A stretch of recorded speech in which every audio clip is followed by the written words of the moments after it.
Hello, ચાલો આપ સૌને હું આજે ચાનો ઇતિહાસ કહું.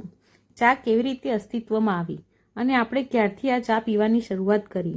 તો આ વાત બહુ જૂની છે, રામાયણ કાળની છે.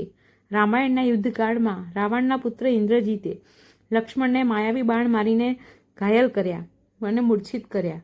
એ બેભાન થયા ત્યારે હનુમાનજી સંજીવની બુટી સુષેણ વૈદની સલાહથી લઈ આવ્યા અને સંજીવની બુટીના જે પાન હતા એને વાટીને એનો રસ કાઢી લક્ષ્મણજીને પીવડાવવામાં આવ્યો અને રસ પીને લક્ષ્મણજી એમની મૂર્છા જતી રહી અને સભાન થઈ ગયા.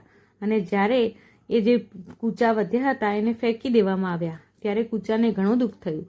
એને શ્રી રામ ભગવાનને વિનંતી કરી, રડતા રડતા કહ્યું કે હે પ્રભુ, તમારા ભાઈને મેં જીવનદાન આપ્યું અને તમે મારો અનાદર અને તિરસ્કાર કરીને મને ફેંકી દીધા.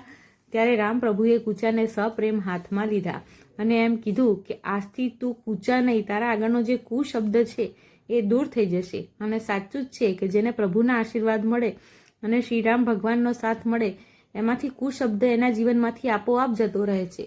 અને પછી જે ચા શબ્દ રહ્યો એનો ઉપયોગ રામ ભગવાને કીધું કે હવેથી તું કૂચા નહીં પણ ચા તરીકે પ્રસિદ્ધિ પામીશ. અને જેવી રીતે લક્ષ્મણની મૂર્છા તે દૂર કરી એવી રીતે હું તને વરદાન આપું છું કે આખી દુનિયામાં જ્યારે લોકો ઊંઘમાંથી ઉઠશે ત્યારે એમની ઊંઘની મૂર્છાનું સમાધાન ચા